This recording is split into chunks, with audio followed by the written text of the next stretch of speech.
المحاولة نتاعو محاولة يعني جديدة. طبعا هو يعني يسبح في الفكر العالمي وفي أحدث ما ألفه يعني المختصون، سواء كانوا فلاسفة مهنيين أو كانوا فيزيائيين أو علماء كان لهم فكر حول ما يعملون وحول النظريات العلمية إلى آخره. وكذلك ابن بيئته وعنده استقلالية، ليس مغلقا في اختيار ايديولوجي معين، هو جزائري متوازن. ودارنا للنشر يعني إذا شئنا تطمح إلى مساعدة يعني الجزائري ليكون جزائريا متوازنا عاديا، ولكن طموحا من الناحية الفكرية والثقافية، وليس الجزائري المنحاز إلى إيديولوجية راديكالية سواء يمينية أو يسارية. ونحن يعني في مجتمعنا ضحية لهذه التيارات المتطرفة سواء كانت يمينية أو يسارية، ونحتاج إلى تيارات فكرية نابعة من العلم، نابعة من بناء فكري، وليس نابعة من تقوقع يعني كلانيك،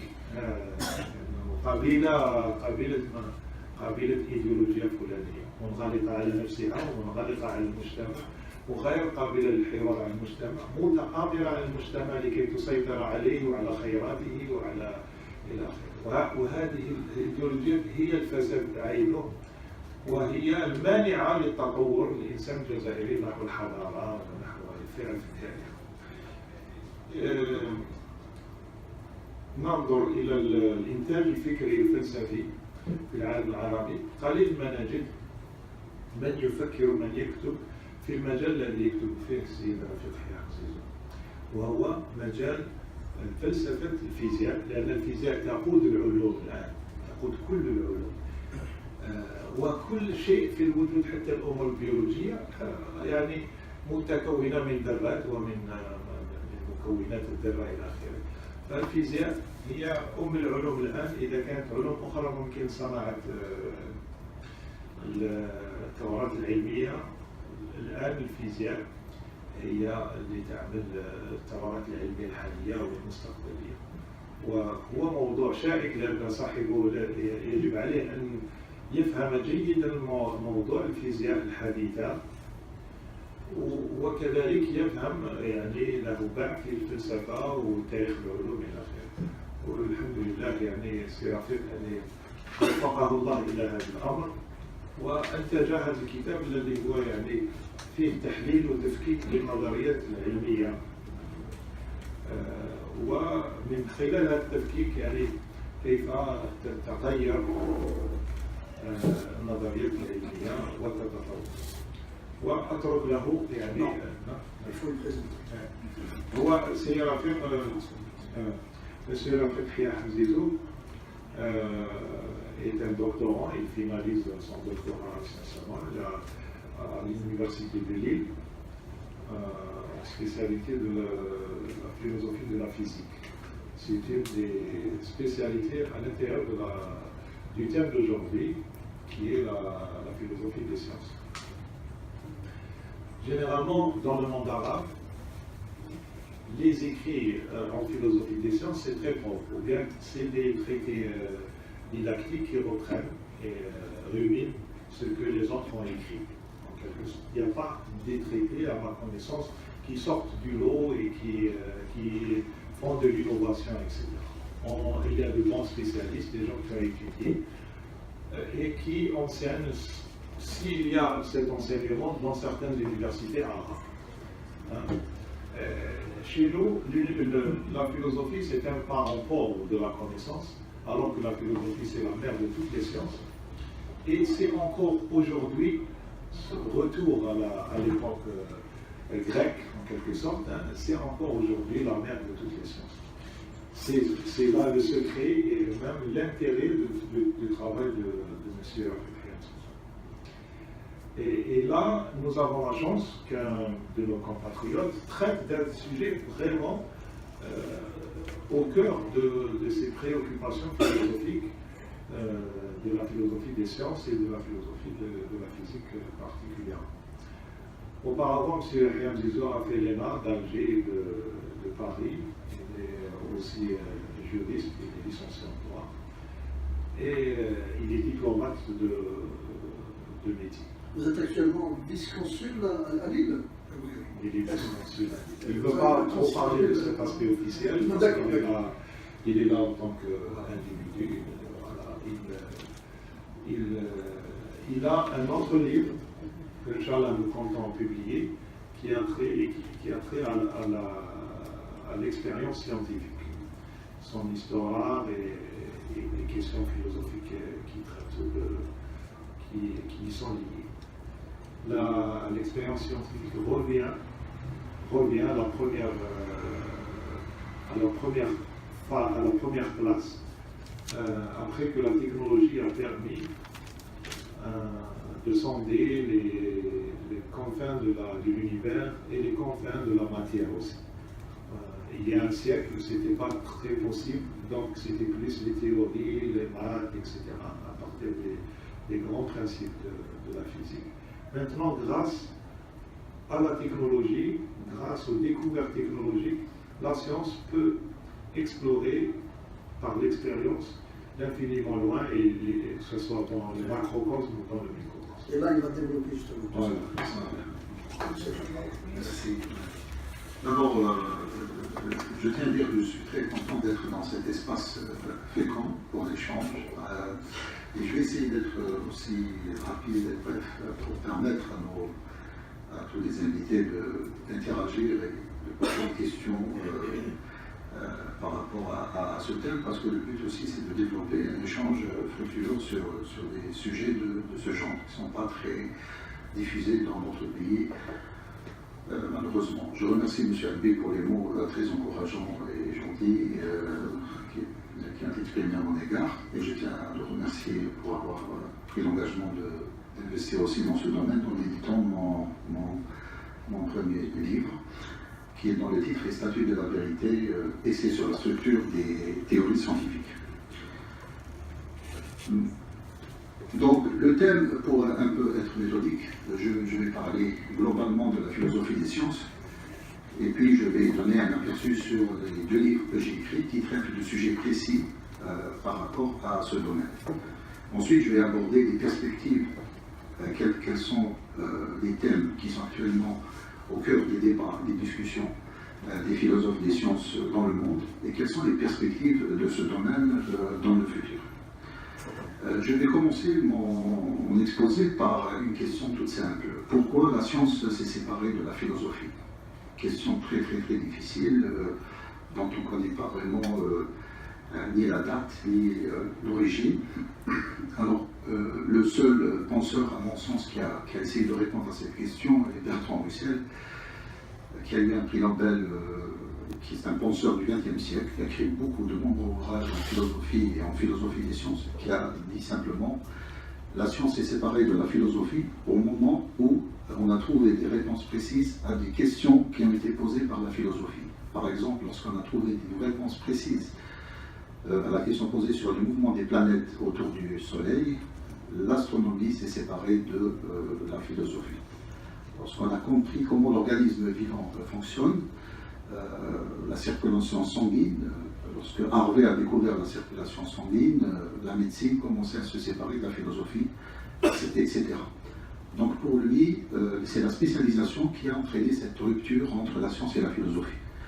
Moi, je ne suis pas d'accord avec lui, parce que premièrement, on ne peut pas définir précisément si une réponse précise à une question peut engendrer un phénomène aussi important que la séparation de la science de la philosophie. Pour moi, la science et la philosophie se sont séparées à cause de l'expérience. À partir du moment où les scientifiques commençaient à faire des expériences qui leur donnaient des réponses précises à leurs questions, la science est séparée de la philosophie. Certains philosophes disent que, par exemple, la philosophie de la physique mathématique est le point de rupture entre la philosophie et la science. Ils appellent ça la scientia operativa activa, basée sur une réflexion théorique précise. Par exemple, lorsque Galilée a fait sa théorie de la mécanique, en expliquant pourquoi les corps se meuvent en mouvement rectiligne et uniforme s'ils ne sont pas soumis à aucun corps, lorsqu'il a découvert la loi de la chute des corps, qui est l'ancêtre de la gravitation, qui a été développée par une théorie très célèbre, développée par Isaac Newton au XVIIe siècle, là, ils disent que c'est bon, la physique s'est séparée de la philosophie, elle est devenue opérationnelle et active, scientia activa operativa, grâce à la réflexion théorique et grâce aux mathématiques. Moi, je ne suis pas d'accord aussi avec cette réflexion. Pourquoi? Si on voit ce que, par exemple, les musulmans ont fait durant le Moyen-Âge, ils ont développé l'arithmétique, et puis ils ont fusionné l'arithmétique avec la géométrie en créant la trigonométrie. Et puis ils sont passés à l'étude de l'algèbre. Ils ont même créé l'algèbre. On pourrait dire que la réflexion théorique des musulmans aurait pu se poursuivre jusqu'à la mise en place de la physique mathématique. Si le temps leur était favorable. On ne sait pas précisément pourquoi la science a disparu du monde musulman durant la fin du Moyen-Âge, mais on peut dire que si les musulmans ont poursuivi leur effort en fusionnant les domaines de l'arithmétique à la géométrie, pour donner la trigonométrie, puis l'algèbre, si on ajoute la physique, on aura la physique mathématique, la scientia activa operativa, et on aurait la science moderne. Mais malheureusement, le temps ne leur a pas suffi. Donc dire que la physique mathématique est une création de l'Occident et dire que la physique mathématique est à l'origine de la séparation de la science et de la philosophie, ce n'est pas totalement vrai.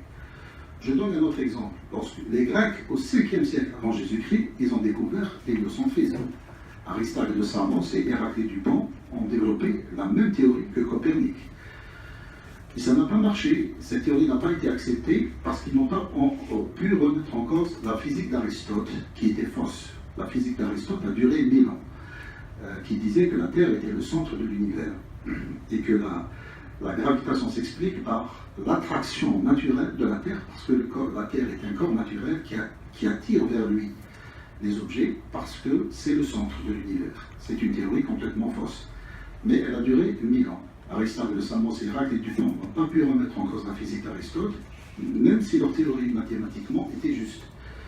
Donc, la science ne s'est pas séparée de la philosophie à cause de la faiblesse de la réflexion théorique. Bien au contraire, la réflexion théorique était très développée durant les époques anciennes.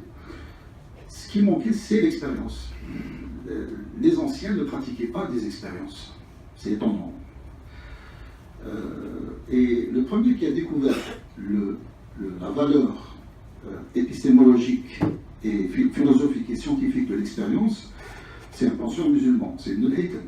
Les Occidentaux reconnaissent Ibn Haytham comme l'inventeur de la méthode expérimentale, qui est la scientia activa operativa, mais son travail n'a pas été mené jusqu'au bout, parce qu'il lui manquait les instruments pour confirmer ses réflexions.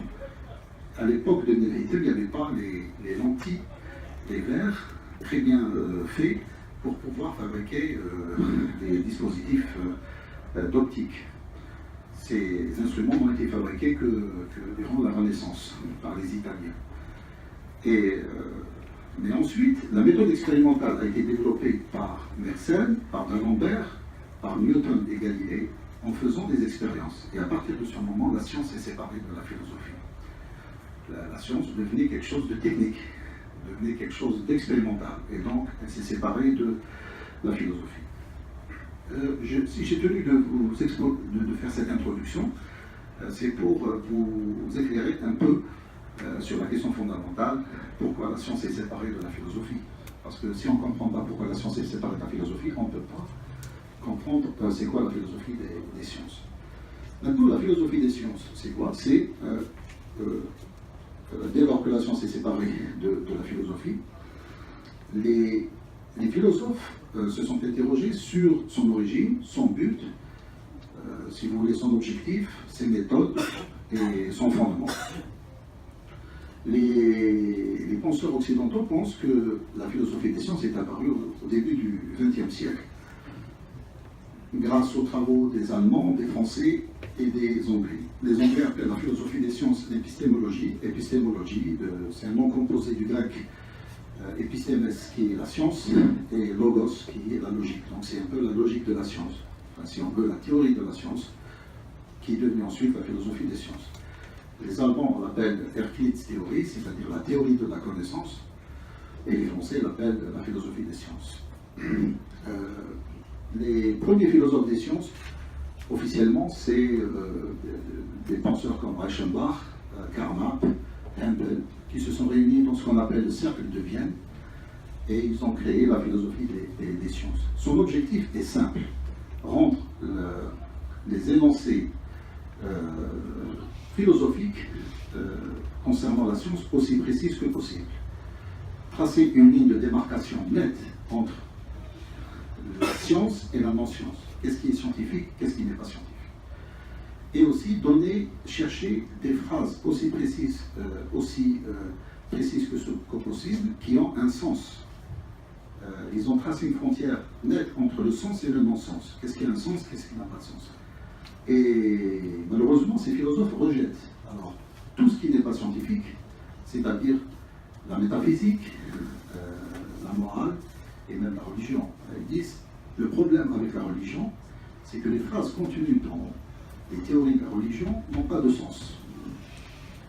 Ce qui a un sens, c'est ce qu'on peut vérifier. On peut vérifier quelque chose. Donc on revient toujours à l'idée de l'expérience. Si on ne sait pas comment vérifier quelque chose sur le terrain, dans la réalité, on ne peut pas dire que la phrase que nous exprimons sur ces choses, ils ont un sens. Donc c'est ça l'objectif de la philosophie des sciences, c'est donner du sens à toutes les phrases qu'on prononce sur n'importe quel domaine, y compris la science. Là aussi, c'est un peu une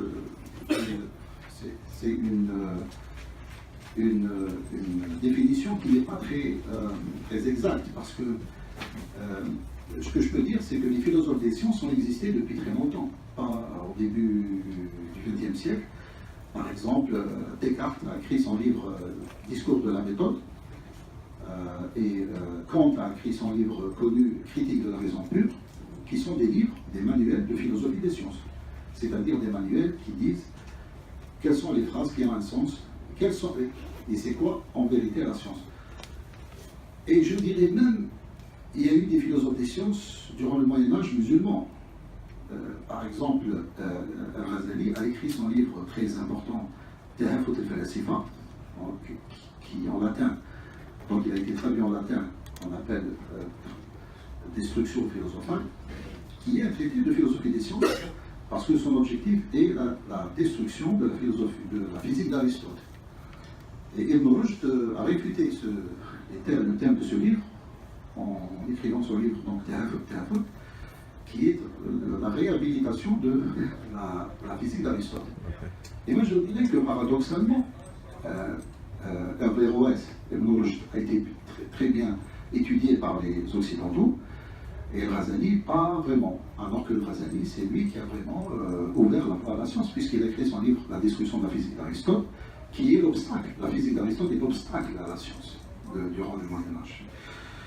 Donc, la philosophie des sciences est quelque chose de très ancien, et on ne peut pas dire qu'elle est née au XXe siècle. Maintenant, la méthode, c'est quoi les questions qui sont abordées par la philosophie des sciences? Alors, la philosophie des sciences aborde trois problèmes majeurs. D'abord, quel est le fondement de la science? Deuxièmement, quel est le but de la science? Troisièmement, quelles sont les méthodes de la science? Et last but not least, elle répond à des questions précises concernant la science. Donc si je me permets de répéter, c'est important. Le fondement de la science, le but de la science, les méthodes de la science, et dernièrement, certaines questions qui occupent l'esprit des philosophes des sciences. Alors, concernant le fondement de la science, il y a des penseurs, chacun de son côté, imagine le fondement de la science. Bon, il y a Descartes qui a créé, selon les Occidentaux et les Français, la science elle-même, à partir du moment où il a découpé toute réflexion sur un sujet en petits morceaux. On appelle ça l'analysité. Dès lors qu'on aborde un problème, il faut le couper en petits morceaux et aborder chaque morceau à part. C'est ça le but du discours de la méthode. On a aussi Kant, Emmanuel Kant, qui dit autre chose. Il dit la science repose sur des jugements, les uns sont analytiques, les autres sont synthétiques. Qu'est-ce qui est analytique et qu'est-ce qui est synthétique? Ce qui est analytique, c'est quelque chose qui a un sens et qui n'a pas besoin d'autre chose. Pour résumer tout simplement, pour être pédagogique. Par exemple, l'espace et le temps n'ont aucune explication. C'est des jugements analytiques. La causalité n'a aucune explication. C'est un jugement analytique. Par contre, les jugements synthétiques, c'est un mélange entre un jugement analytique et l'expérience. Pour lui, les mathématiques, c'est des jugements synthétiques. Parce qu'on ne peut pas expliquer la géométrie uniquement par des jugements analytiques. Il faut ajouter aussi des enseignements de l'expérience pour obtenir toutes les théories de la géométrie. Il y a aussi, ensuite, avec le temps, il y a des penseurs qui ont essayé d'étudier le fondement de la science. Dans les plus importants en sens, actuellement, c'est Karl Popper qui est décédé et Thomas Kuhn, qui, je crois, est toujours vivant.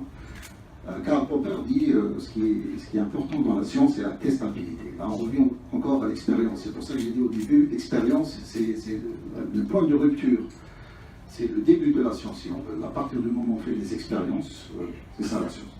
Et ce qui a manqué aux penseurs musulmans, en fait, depuis l'Item, aucun penseur musulman n'a réhabilité, si on veut, l'expérimentation, ce qui est une explication possible à l'échec de la pensée scientifique dans les pays musulmans durant la fin du Moyen Âge. Quant à Thomas Kuhn, pour lui, c'est le paradigme. Alors ça, c'est très intéressant. Il dit la science, c'est quoi? C'est des paradigmes. Un paradigme est très difficile à définir. Pour donner une idée simple, le paradigme, c'est un ensemble d'idées, ou une idée phare, ou un concept unificateur, fédérateur. On ne sait pas vraiment. Mais pour vous donner un exemple du paradigme, par exemple, au XIXe siècle, le concept d'énergie a occupé beaucoup les esprits. Donc l'énergie est un paradigme. Lorsqu'Einstein dit le champ c'est tout, on explique tout par le champ électromagnétique, le champ gravitationnel. Le champ est donc un paradigme.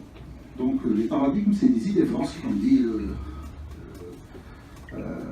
Nabi, par exemple. L'idée force, c'est un paradigme. Voilà un peu quelques idées sur le fondement de la science. Maintenant, le but de la science. Ça, c'est aussi un sujet très difficile. Mais avant d'aborder le but de la science, moi, dans le livre qui a été généreusement publié par la Maison Sophisme et Philosophie, je lance une nouvelle idée. Je dis que la science, c'est des propositions qui ont des natures différentes. Je vais m'expliquer un peu. Lorsque Kant, Descartes disent, Thomas Kuhn disent paradigme, catégorie a priori, dans leur esprit, il y a toujours la logique. Ils disent soit on a une idée vraie, soit une idée fausse. Donc c'est toujours la logique qui domine la pensée des scientifiques. Moi je dis non, il n'y a pas que la vérité et la fausseté, il y a autre chose. Il y a la nécessité, il y a l'anthropomorphisme. Il y a des choses qui sont nécessaires, mais on ne sait pas si elles sont vraies et fausses. Parce qu'elles sont proprement humaines. Je pourrais donner des exemples. Mais le plus important, c'est que ces propositions, elles ont des natures différentes et elles composent des théories scientifiques et elles voyagent dans le temps. Et c'est comme ça qu'on peut expliquer l'évolution de la science. Les propositions migrent d'un domaine à un autre. Elles migrent d'une théorie à une autre. Par exemple, l'idée d'atome, qui est une proposition à la fois vraie et nécessaire, parce qu'elle nous permet d'expliquer la thermodynamique. On a mis jusqu'au début du XXe siècle, pendant des siècles, on ne sait pas qu'est-ce qui provoquait la chaleur, la pression dans un gaz. Il fallait que Boltzmann dise qu'on peut expliquer cela en admettant que le gaz est composé de molécules.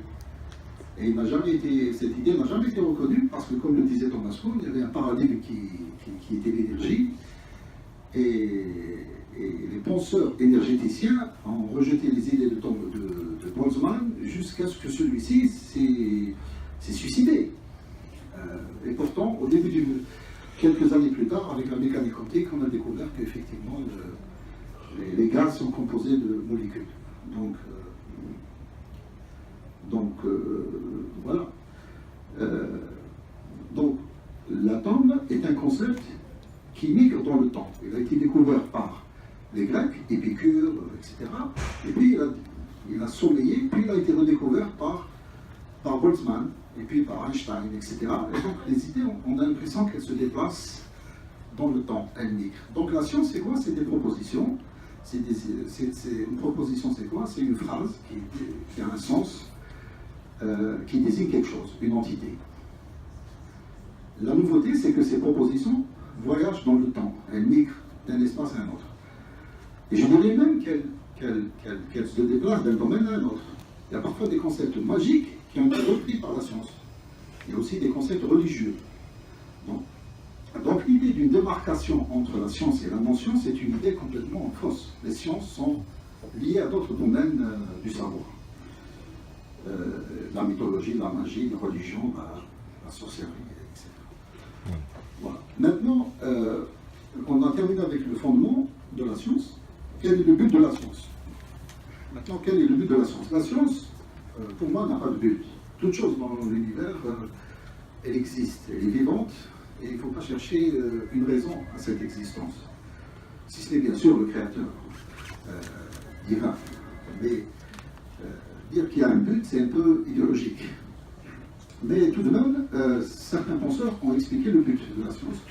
Alors la première idée du but de la science, c'est que la science est basée sur l'induction. L'induction, c'est quoi? C'est un fondement métaphysique à la science. Ces penseurs comme Newton et Carnot disent que la science a vaincu la sorcellerie et la magie parce qu'elle a développé une nouvelle métaphysique. Il y a un autre courant de pensée qui a été développé par Bernard qui dit que la science est apparue grâce au capitalisme. À partir du moment où les marchands commençaient à calculer, à faire de la comptabilité, etc., à chercher le mouvement, à faire déplacer les navires grâce au mouvement des astres, la science est développée. Donc, il y a Thomas Kuhn qui dit que la science est développée parce qu'il y a une science normale, puis une crise, puis une nouvelle science normale, etc. Moi, je dis simplement, la science n'a pas de but. Il y a un processus, des propositions qui se déplacent dans le temps, et puis c'est tout.